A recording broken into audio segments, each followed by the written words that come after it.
추수감사 주일입니다. 이렇게 추수감사 주일 예배를 드리는 때가 되면 한 해를 되돌아보게 됩니다. 한 해 동안 하나님께 받은 은혜가 무엇이었는지, 혹은 이웃들에게 받았던 사랑이 얼마나 컸는지 기억하면서 우리 안에 하나님과 이웃을 향한 그 감사의 마음을 채우는 그런 시간을 보내는 것 같아요. 그러다 보면 이전에 내가 받고 누렸던 것들을 떠올리면서 또 감사로 인해서 마음이 따뜻해지기도 하고 우리들의 입가에는 미소가 절로 새겨지는 것 같습니다. 그리고 크리스천인 우리들에게 이 추수감사주일은 또 신앙적인 측면에서 우리들의 믿음을 되돌아보게 해주는 것 같습니다. 추수감사주일은 교회력의 시작인 대림절 바로 전에 있죠. 그래서 우리들이 1년 전 예수님을 기다리는 마음으로 신앙의 결단을 내렸던 그 대림절 때의 내 모습을 생각하면서 우리들이 한 해 동안 얼마나 나의 신앙의 그 다짐을 지키기 위해 노력해 왔는지, 그 믿음의 여정 속에서 얼마나 많은 은혜를 받았고 얼마나 많은 변화가 있었는지 또 나의 믿음을 되돌아보게도 만들어 주는 것 같아요. 그러다 보니 이 추수감사주일에는 우리들이 삶에서 받았던 하나님의 은혜와 이웃들의 그 사랑에 대한 감사, 그리고 한 해 동안 나의 믿음을 지켜주시고 성장시켜 주셨던 그 영적 감사가 넘치는 참 기쁘고 복된 날인 것 같습니다. 사람들은 이야기하죠. 감사에 대해서. 감사하는 것은 그 삶을 긍정적으로 만들어주고 감사 자체가 큰 유익이 있다고 합니다. 그래서 사실 감사는 교회뿐만이 아니라 사회에서도 그 중요성과 유익성을 많이 이야기하면서 강조해요. 실제로 감사는 정신적으로나 정서적으로 혹은 신체적으로나 사회적으로나 많은 유익을 준다고 알려져 있죠. 그러다 보니 감사에 대한 많은 명언들도 우리들 어렵지 않게 들을 수 있고요. 감사하는 삶에 대한 교훈을 주는 글도 마음만 먹으면 쉽게 찾아볼 수 있습니다. 그래서 우리들은 감사의 중요성, 감사의 이유, 감사의 유익에 대해서 말하지 않아도요 너무나도 잘 알고 계실 거예요. 근데 여러분, 성경을 보면 재미난 것을 하나 발견하게 되는데, 이렇게 중요하고 우리들에게 도움을 주는 감사를요 하나님께서는 직접적으로 명령하시지 않으셔요. 적어도 제가 알기로는 하나님께서 직접적으로 감사하여라 라고 다른 율법처럼 직접적으로 명령하신 것이 없어요. 시편이나 서신서들을 통해서 성경의 저자들이 감사를 권면하는 말씀은 참 많습니다. 근데 하나님께서 혹은 예수님께서 우리들에게 다른 계명처럼 명령형으로 감사해라 라고 말씀하신 적은 없어요. 물론 감사 제사에 대해서 말씀하시죠. 그리고 예수님께서 감사하는 모습을 보여주시기도 하고 감사하는 자들을 칭찬하는 모습을 보여주시기도 해요. 하지만 감사를 꼭 해야 된다 명령하거나 강요하시진 않으셨단 말이에요. 여기서 우리들은 다시 한번 확인하게 되죠. 하나님의 사랑은 구원과 그 복음이라는 목적은 있지만 어떤 계산적인 조건은 없는 사랑과 은혜다라는 것을 우리는 다시 한번 생각하게 됩니다. 그래도 우리들은요 하나님께서 명령하시진 않았다, 강요하진 않으셨다 하지만 그래도 여전히 우리들은 우리 스스로가 감사를 강조하고요 감사의 삶을 살아갑니다. 그리고 참 이상하게도 우리들은 감사주일이 되거나 또 하나님의 은혜를 생각하는 때가 되면 평소보다 더 큰 마음으로 감사를 해야 될 것 같아요. 하나님의 명령이 아님에도 불구하고 말이죠. 그럼에도 우리들이 이렇게 교회 안에서 하나님을 향한 감사를 중요하게 생각하고 감사를 쉬지 않는 가장 큰 이유는 하나님께서 직접적으로 강요하지 않으셨다고 하더라도 성경이 우리들에게 하나님께 감사할 것을 계속해서 요구하고 감사의 사람이 될 것을 가르치고 있기 때문이겠다라는 생각이 들어요. 여러분 많이 들어보셨을 거예요. 시편에서는 주님께 감사드려라, 주님은 선하시고 주님은 인자하시다. 이게 한 번 나오는 게 아니거든요. 여러 차례 반복이 돼요. 또 신약에서는요 오늘 말씀인 데살로니가 5장에서 모든 일에 감사하십시오, 이것이 그리스도 예수 안에서 여러분에게 바라신 하나님의 뜻입니다 라고 이야기합니다.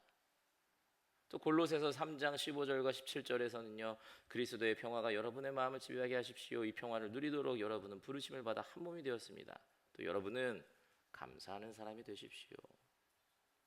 그리고 말이든 행동이든 무엇을 하든지 모든 것을 주 예수의 이름으로 하고 그분에게 힘을 얻어서 하나님 아버지께 감사를 드리십시오 라고 이야기해요. 또 에베소서 5장 20절에서는요, 모든 일에 언제나 우리 주 예수 그리스도의 이름으로 하나님 아버지께 감사를 드리십시오 라고 이야기합니다. 성경은 끊임없이 감사를 요구하고 끊임없이 감사를 권면해요. 그러니까 우리들은 이러한 권면을 들으면서 감사해야지, 하나님께 감사의 사람이 되어야지 라고 다짐하기도 하고요. 또 하나님과의 관계, 하나님께서 주신 은혜들을 생각하고 감사한 것들과 감사의 이유를 계속 찾아내요. 그러다 보면 우리를 향해 변함없는 사랑으로 선하고 인자하심을 베푸시는 하나님에게 우리가 감사할 수 있고, 협력해서 선을 이루시는 하나님을 기억하면서 감사할 수 있고, 또 우리들이 가진 모든 것이 하나님으로부터 오신 것임을 고백하고 감사할 수 있는 이런저런 감사의 이유를 찾게 되죠. 또 동시에 감사는 하나님을 하나님으로서 인정하는 신앙의 핵심 모습이고, 또 감사는 믿는 자의 그 영적 생명을 유지하는 장치가 되고, 그렇기 때문에 우리는 하나님께 감사하는 자가 되어야 된다는 것을 깨닫게 돼요. 사실 우리들은 하나님을 믿는 자로서요, 하나님께 감사할 이유 얼마든지 찾을 수 있어요. 조금만 생각하면 어렵지 않게 찾을 수 있습니다. 그리고 사실 제가 말하지 않아도요, 여러분들께서 벌써 하나님께 감사할 각자의 이유를 찾아서 하나님께 감사의 마음을 품고 이 자리에 오셨을 거라고 생각이 돼요. 얼마나 수도 없이 지겹도록 들으셨겠어요. 추수감사 쉴 때마다 우리가 감사해야 됩니다. 이래서 감사해야 됩니다. 감사의 유익이 뭡니다. 그러다 보니까요, 이번 한 주 우리가 감사의 이유를 또 찾기보다는 그저 감사 자체를 해보는 삶을 살면 어떨까, 감사하기 그 자체에 집중하는 삶을 살면 어떨까, 그런 생각을 해봤어요. 그러니까 감사의 이유들을요 막 고민해서 생각하지 말고요, 내가 왜 고민해야 되는지 그 이유와 정당성을 찾지 말고요, 계산하지 말고 단순하게 무엇이든 뭐가 떠오른다면 그냥 감사해 보자고. 하나님께 받은 은혜가 있다면, 혹은 이웃들에게 받은 사랑이 있다면, 내가 지금 마음에 받은 감동이 있다면 그냥 감사하는 삶을 살아보자. 그것이 하나님께서 원하시는 그런 모습이 아닐까라는 생각이 들었어요. 왜냐하면요, 그렇게 감사하는 것으로 어떤 신학적이고 신앙적인 건 생각하지 않고요, 감사하는 것 그 자체로도 우리들은 값진 믿음의 경험을 할 수 있기 때문이에요. 여러분, 제가 이번 추수감사주의를 맞이해서요, 제가 먼저 실험 대상이 돼봤어요.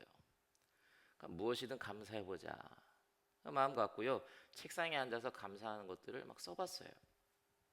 근데 2025년 한 해를 쭉 돌아보면서 올해 있었던 일만 생각한 게 아니라 교회를 생각하면서, 교회를 통해서 내가 교회에 온 이후에, 우리 뉴욕하는 교회에 온 이후에 감사한 것들이 뭐가 있을까? 교회를 통해서 내가 받은 것들, 성도님들에게 내가 받은 것들, 혹은 뉴욕하는 교회 와서 감사한 것들, 그냥 생각나는 대로 그냥 막 적었어요. 정말 놀랍게도요, 처음에는 한 50개 쓰면 많이 쓰는 거겠지라고 생각하고 시작했거든요. 근데 오랜 시간 동안 제가 자리에 앉아서 고민한 것도 아니에요. 한 10분 좀 넘었을 것 같아요. 그런데 금방 200개가 조금 안 되는 감사거리를 벌써 쓰고 있더라고요. 그러니까 쓰면서도 정말 놀랐어요. 아, 정말 이렇게 감사할 게 많구나. 내가 이걸 잊고 살아가고 있었네. 참 놀랍기도 하고요, 또 죄송한 마음도 들고, 또 다른 감사거리들이 계속 늘어나는 거예요. 처음에는요, 그냥 추수감사절인데 목사로서 뭐라도 해봐야 되지 않겠냐, 내가 먼저 좀 해보자, 그런 심정으로 단순하게 시작한 감사 노트였어요. 그래도 저도 이제 제가 말씀드렸죠, 저 뉴욕 한인교회 사랑한다고. 뉴욕 한인교회 아끼고 사랑하는 마음이 있고, 또 하나님께서 이곳으로 이끌어 주심을 내가 믿고 있는데, 생각하다 보면 분명 감사할 거리들이 조금은 있겠지. 그리고 쓰다가 내가 생각하지 못했던 것들이 떠오른다? 그럼 그때서야 제가 다시 한번 하나님께 감사를 드리자, 뭐라도 나오겠지. 그리고 쓰기 시작한 거예요. 막상 쓰기 시작하니까 그냥 막 술술 써지는 거예요. 아마 정말 제가 오랜 시간 동안 시간을 잡고 내가 여기만 집중해서 쓰자 그러면 모르겠어요. 좀 과장을 보태자면 500개 정도는 쓰지 않았을까 그런 생각이 들어요. 그래서 나중에는 내가 진짜 시간 잡고 500개 채워봐야지 그런 생각이 들더라고요. 내용들을 보면 뭐 이런저런 감사거리들을 썼어요. 뭐 맨하탄에 예배드릴 수 있는 건물이 있다. 뭐 많은 성도님들과 함께 예배드릴 수 있다 매주. 그러니까 이런 것처럼 그냥 일반적으로 생각할 수 있는 것들, 누구나 생각할 수 있는 것들도 쓰기도 했고요. 뭐 제가 다 말씀드릴 수는 없지만 뭐 저만 느낄 수 있었던 것, 혹은 어떤 성도님과의 관계 안에서 있었던 굉장히 구체적이고 사적인 내용들도 막 적어 나가기 시작했어요. 그리고 나서 그 감사 목록들을 어느 정도 쓰고요. 다시 한번 쭉 훑어봤는데 우선은 짧은 시간 동안에 이렇게 많이 썼다는 것에 한번 놀라고, 또 한 번은 내가 이런 것도 감사할 수 있네 라는 것에 또 놀라고, 또 한 번은 감사가 우리들에게 영적으로 많은 도움을 줄 수 있는 신앙생활이 되겠구나 하는 것에 다시 한번 놀랐어요. 제가 쓴 것들을 쭉 보는데요, 감사하다 보니까 이제 서로 반대되는 것도 제가 감사하고 있더라고요. 그러니까 반대되는 것이면 한쪽은 긍정적, 뭐 한쪽은 부정적, 이런 게 일반적이잖아요. 둘 중 한쪽만 감사하는 게 쉬울 텐데 글 쓴 것을 보니까 서로 상충되는데 둘 모두 감사하게 되는 거예요. 제가 뭐 다 밝힐 수는 없지만 하나 그래도 밝힐 수 있는 걸 예를 들자면, 한 50번째 항목쯤에는 제가 나와 같은 생각을 갖고 계신 성도님이 계셔서 감사하다 이렇게 썼어요. 쭉 가다가 한 120번째쯤 항목을 보니까 나랑 다른 생각을 갖고 계신 성도님이 있어서 감사하다라고 썼더라고요. 감사하다 보니까요, 분명히 또 예전에는 제가 그렇게 만족하지 못하는 것을 감사하고 있는 것을 발견하게 됐습니다. 그러니까 좀 죄송한 말씀일 수는 있는데, 예전에 제가 뉴욕 하니까 처음 방문했을 때, 부임하기 전에, 그때는 제가 우리 교회를 딱 와서 처음 받은 인상이 뭐였냐면, 야, 이거 교회 학교를 위한 예배 공간이 없네, 이거였어요. 그러니까 미팅 공간은 있는데 이곳 성전을 제외하고는 정말 제대로 예배 드릴 수 있는 다른 공간은 없구나라는 인상을 받았어요. 근데 제가 쓴 항목을 보니까요, 교회 학교 예배를 드릴 수 있어서 감사하다라고 써는 거예요. 지금 저희 교회 학교 아이들 3층에서 예배 드리고 있거든요. 물론 좀 작고요, 예배 드리기에는 좀 부족한 공간일 수 있어요. 어떻게 보면, 어떻게 보느냐에 따라. 그렇지만 지금 온전히 교회 학교 학생들을 위해서 그들만을 위한 공간으로 사용되고 있고, 그곳에서 매주 예배드리고 있어요. 공간이 문제가 아니에요. 그곳에서 아이들이 정말 하나님을 생각하면서 진심으로 찬양하고 예배하고 있어요. 그러니까 처음에는 아쉬웠지만 지금은요, 너무 감사한 항목이 된 거예요. 그 외에도요, 감사 노트에 적힌 것들을 보면 예전에는 내가 너무 힘들었고 어려워했던 그 순간이었는데 감사하다고 적어놨고요, 또 잊고 있었던 은혜들을 기억하면서 감사하다고 쓰고 있었고, 감사하다 보니까 별것 아니라고 생각했던 것들이 떠오르면서 그 작은 일들 하나하나가 지금의 나를 만들었구나라는 생각이 들면서 감사하고 또 감사하게 되더라고요. 정말 여러분 별 생각 없이 썼어요. 저는 정말 거룩한 믿음으로 하나님께서 일하심을 하나하나 떠올리면서 정말 큰 일들을 내가 써보자, 이런 생각 갖고 쓰지 않았습니다. 뭐라도 있겠지. 야, 50개 쓰면 50개 채우면 많이 쓰는 거야. 조금이라도 감사해보자. 그러고 쓴 거예요. 근데 그렇게 조금씩 감사할 것을 떠올리고 기억하고 쓰면서 다시 한번 감사의 마음을 품다 보니까요, 그 노트를 봤을 때 참 느끼는 게 많더라고요. 그중 가장 먼저 깨닫게 되는 것이요, 믿음이 있어서 감사를 하는 게 아니라 감사를 하다 보면 믿음이 생길 수도 있겠다라는 생각이었어요. 감사하다 보면요, 어느샌가 하나님을 생각하고 있어요. 아주 작은 것을 감사하다가도 어떻게 이런 일이 생겼을까, 이 은혜의 출발이 어디였을까 생각하면 결국 그 질문의 끝은요, 하나님을 향하고 있어요. 제가 목사라서 이렇게 이야기한다고 할 수도 있겠죠. 그런데요, 결국 내가 감사한 건 내가 받은 은혜에 대한 근원지를 찾아가다 보면요, 아마 대부분 결국 하나님을 찾게 될 것 같아요. 결국 하나님이랑 연결되거든요. 물론 그렇다고 해서 당장 하나님을 향한 막 신실한 믿음이 생기진 않겠죠. 그렇지만 적어도 한 번은 내가 하나님을 생각하는 거예요. 감사함으로 인해서. 하나님의 존재에 대해서 다시 고민도 할 수 있고요. 하나님이 어떻게 일하셨는지, 나를 얼마나 사랑하시는지 다시 한번 생각해 볼 수 있는 거예요. 그러면서 믿음에 한 발짝 다가서는 겁니다. 그렇게 감사는요, 우리들의 믿음도 한층 한층 더 성장하게 만들어주는 것 같아요. 그리고 감사를 하면서 정말 크게 제 가슴에 와닿았던 것은 뭐냐면, 감사를 하다 보니까요, 마음이 편안해지더라고요. 그러니까 내가 입은 은혜들을 기억하면서 마음이 안정이 돼가요. 그 은혜들을 주신 하나님을 생각하면서 나의 삶에 대한 불만도, 불평도, 불안도 사라져가요.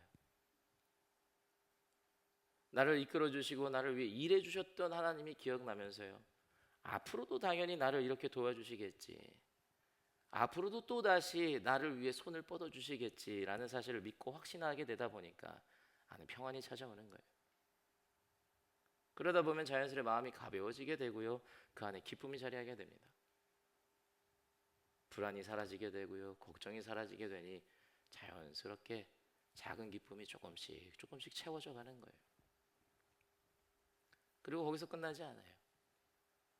그렇게 마음이 평안이 찾아오잖아요, 또 기쁨이 채워지잖아요. 그러면 하나님께 기도하게 됩니다.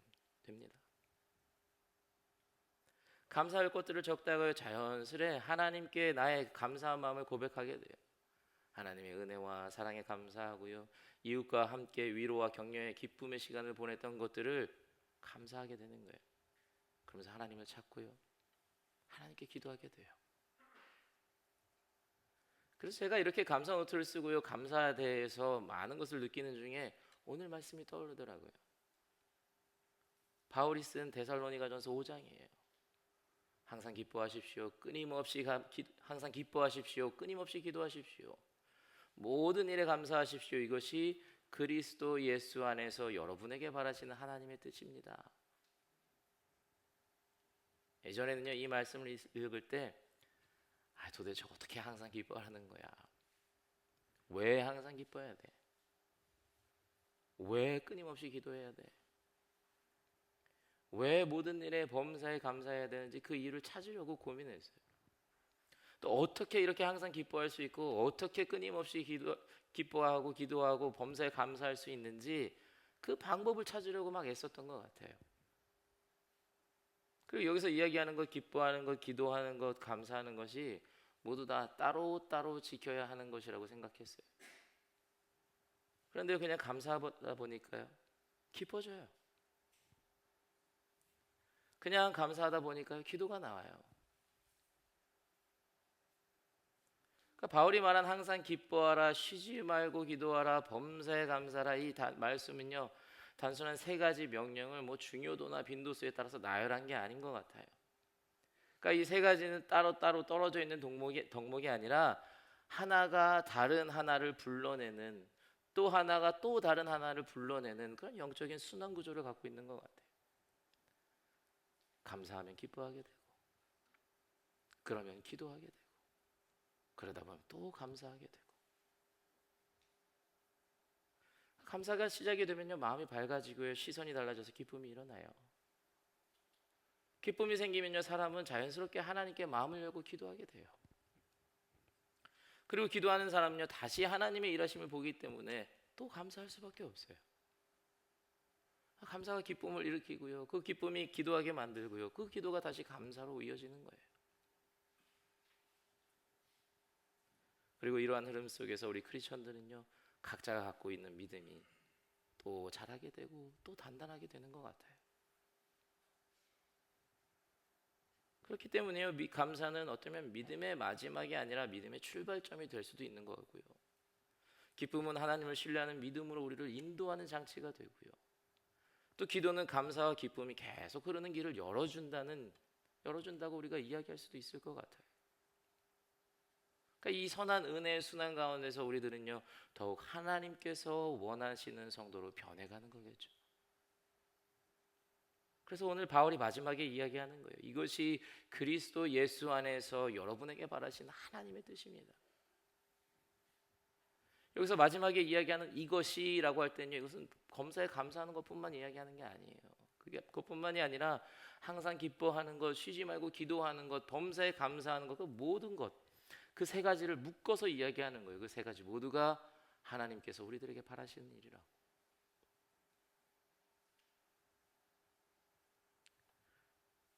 그래서요, 이 기뻐하는 것, 기도하는 것, 감사하는 것, 하나님께서 우리들에게 원하시고 바라시는 이것, 이 모든 것이 서로 이어져 있고요, 묶여 있는 신앙의 노력들이라는 것을 기억하면서 이 추수감사절 기간에 감사하시고 기뻐하시고 기도하는 여러분들이 되시기 바랍니다. 오늘 성경이 우리들에게 이야기해주고 있잖아요. 그것이 하나님께서 우리들에게 바라시는 일이라고. 그래서 여러분 이 한 주간만이라도요, 정말 많이 감사했으면 좋겠어요. 하나님께서 주신 은혜, 이웃에게 받은 사랑, 그때그때 하나님 혹은 이웃들이 주었던 도움, 교회에서 받았던 감동, 다른 성도님에게 받은 감격, 모든 걸 생각하면서요, 좀 감사하는 주간이 됐으면 좋겠어요. 그 여러분 가능하다면요, 제가 효과를 톡톡히 봤잖아요. 여러분들도 가능하시다면 감성 노트를 한번 써보셨으면 좋겠어요. 거창한 감사가 아니어도 돼요. 어차피 다른 사람들에게 보여드릴 거 아니잖아요. 하나님과 나만 공유하는 노트니까요, 사소한 것 하나 적어가면서요, 감사할 수 있는 그런 시간을 가지셨으면 좋겠어요. 이 생각하는 것과 쓰는 것은 다르거든요. 쓰다 보면요, 계속 늘어나요. 쓰다 보면요, 더 큰 감사가 찾아오고요, 쓰다 보면요, 또 더 큰 믿음이 우리 안에 자리 잡게 될 거예요. 여러분 어느 교회는요, 지난주에 숙제를 줬대요. 오늘 추수감사절을 맞이해서 교회를 생각하면서 감사한 것 10가지를 적어오세요 그랬대요. 그래서 그 숙제한 것을 설교 시간에 같이 이렇게 쉐어하고 이야기하는 시간을 갖는다고 하더라고요. 네, 여러분 제가 숙제 검사는 안 할게요.